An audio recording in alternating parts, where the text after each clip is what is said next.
Hey guys, it's Tim, and this is going to be a review of this week's action. I'm basically just going to be going over my favorite setups from the week, from each day, how I internalize price action, how I'm reading this order flow, and how we can learn from it moving forward. So we're going to start in the 15-minute, and going into the week, we wanted to look for shorts. Our major level was this daily inversion, which is highlighted with the orange levels. Here we have the daily inversion low, the daily inversion CE, and the daily inversion high. So as you can see here, we have the new week opening gap right below. So this is where we opened on Sunday. So best case scenario for a Monday sell would have been that we opened and displaced away from around the CE of the daily inversion. However, you can see 9:30 opens here for the New York session. So you can see that before that, we weren't showing respect to it. And when we came right back down into it, we showed no respect to using it as resistance again. All we were doing was pricing to the new week opening gap, and we couldn't even get to the midpoint of that new week opening gap. Further, we displace back above, create this order block. Now, when we react off of this order block and displace above, that's confirmation that we're going higher there. All of this logic can be used with accumulation, manipulation, distribution. So if the weekly candle is going to expand lower, we believe it's going to close lower, it needs a stage of manipulation before it does that. So when will it do that? Monday and or Tuesday. So Monday, we can expect some sort of manipulation to the upside to attack buy side and premium PD arrays. So we can expect this. Now, the draw here, we had the daily bearish order block mean threshold right near previous day high at 4407.75. Okay. You can also see how midnight open resides right here, right above the high of the daily inversion. So we whipped it back down below it. Where's smart money going to want to accumulate their long positions? Below midnight open, right? Using that information, all that is occurring before 9:30 open. So let's go into the lower time frames and see how we could have traded this. Okay, guys, so after using the logic from the 15-minute chart and using a higher time frame, levels with a daily inversion, and we're seeing that it's failing to act as resistance. Using that analysis, we want to hunt longs, right? We know that the weekly candle is going to need some form of manipulation. So we can expect buy side to be reached for. We can expect premium to be reached for. So using time and price, how could we do this and actually frame a trade on the lower time frames? You can see it here on the 30-second, but this was a prominent 1-minute candle in the form of a bullish order block. And price keeps coming back down into it and respecting it. Now, during the 950 macro, I'm using my checklist that I've spoken about before, where if a higher time frame objective has yet to be met, then price is going to offer a setup to go meet that objective. So if we're expecting buy side because it's going to be the manipulation phase on a Monday of the weekly candle, we should expect our higher time frame objective to be a premium array. Right? So what does it do?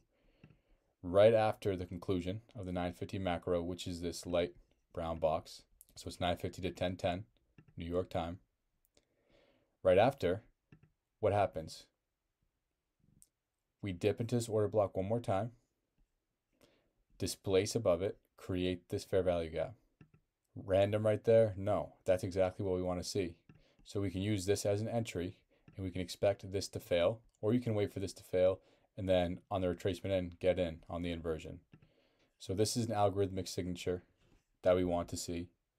If price hits a CE of an inefficiency or fails to and displaces, in this case to the upside, it's indicating that price has somewhere to be and that you're on side, right? That's how you want to internalize that algorithmic signature.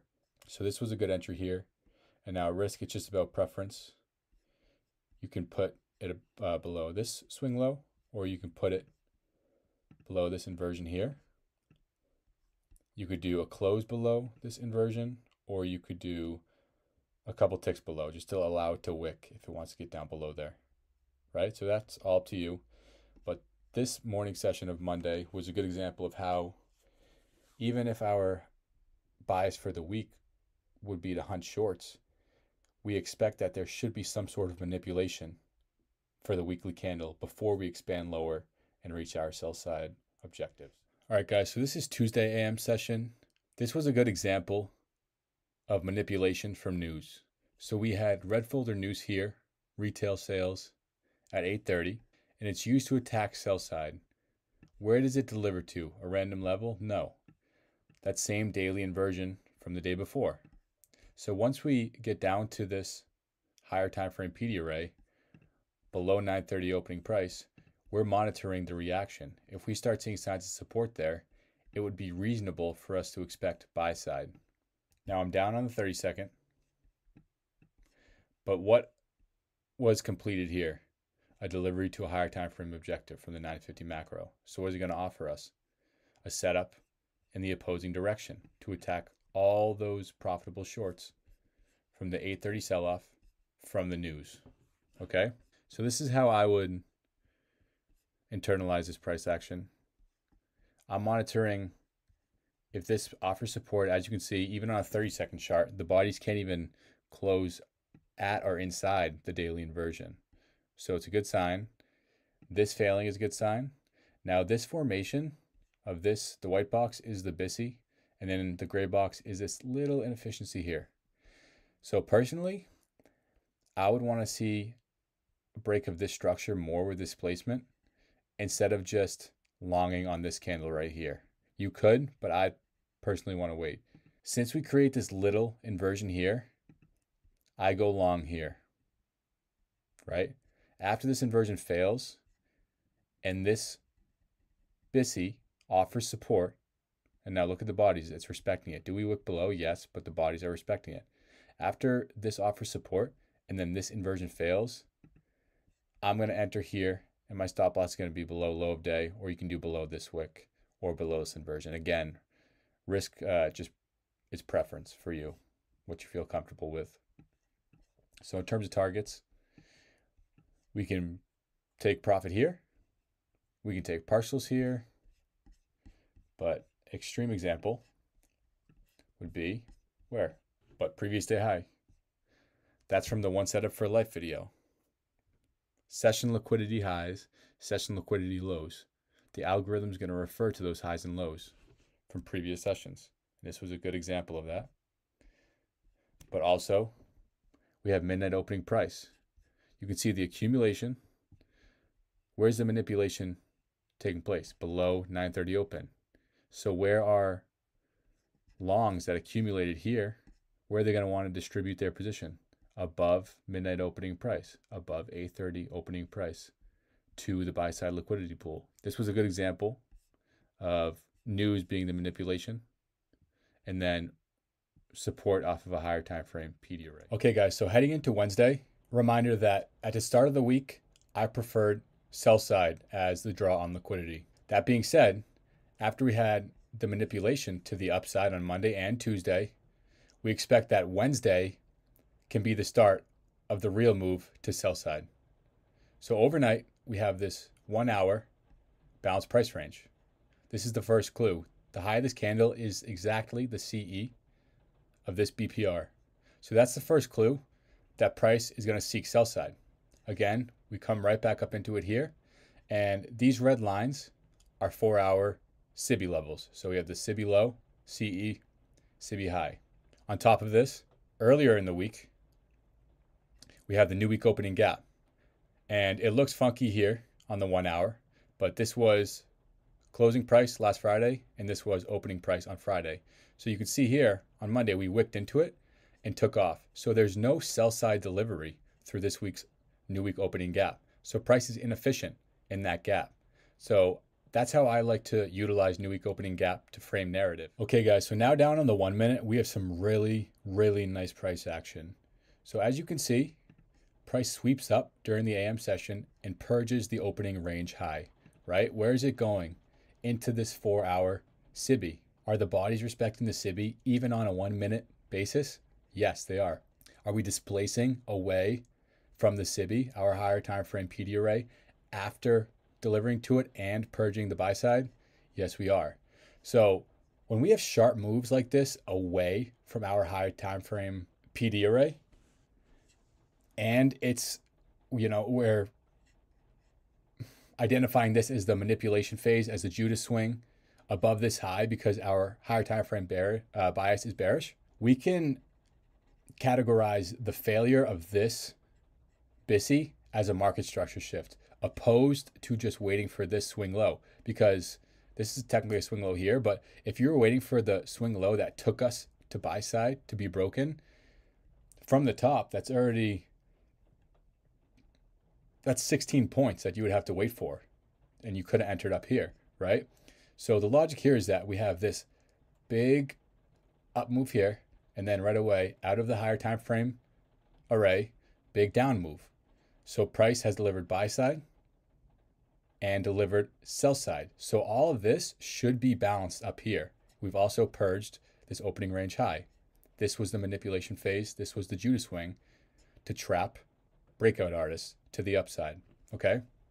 So right here, when we closed below this, I'm hunting shorts entering off this inversion. As always, risk is preference. You could put your stop loss above the CE, so midpoint of the inversion. You could put it at the top of the inversion or a couple ticks above, or you can put it at high of day. It's really just your preference on risk. Personally, I would have put it a couple, maybe 1 or 2 ticks above the inversion, because price shouldn't have a necessity to come back up above this balanced price range and into this inefficiency, which we already priced to and displaced away from. Okay. We're targeting previous day low using the logic from one setup for life, right? We just target session highs and session lows. Those lows and highs are more likely to be priced to. So opening range, we can identify that as a session as well. The first 30 minutes, that session high gets taken, and then we go deliver to what?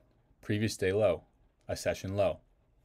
So you can enter here. If you don't feel comfortable entering with this inversion, we have a nice entry here with this fair value gap that I do not have annotated. I don't want to clutter the chart too much, but we also have a nice rejection off this breaker because we have a high, low, higher high. So the lowest down close candle is your bearish breaker, and it delivers beautifully to the previous day low. So this was a really good setup, one of my favorite this week. And let's go on to the next day. So guys, on Thursday, we had another beautiful short setup. We had Jerome Powell speaking at noon. So the whole morning, we expected manipulation, seek and destroy, purging both sides of liquidity. So we want to proceed with caution before news. So we're waiting until after the speech from Powell to see if we get any good setups that we like.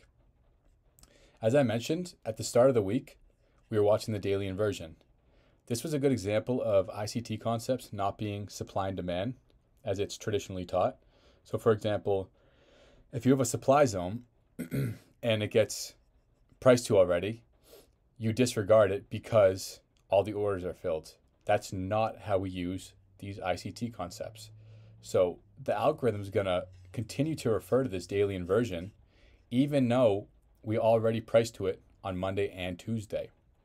So now that we're back below it, we're still using it as a higher time frame PD array to look for shorts because our draw on liquidity on the higher time frame is still to sell side for the rest of the week.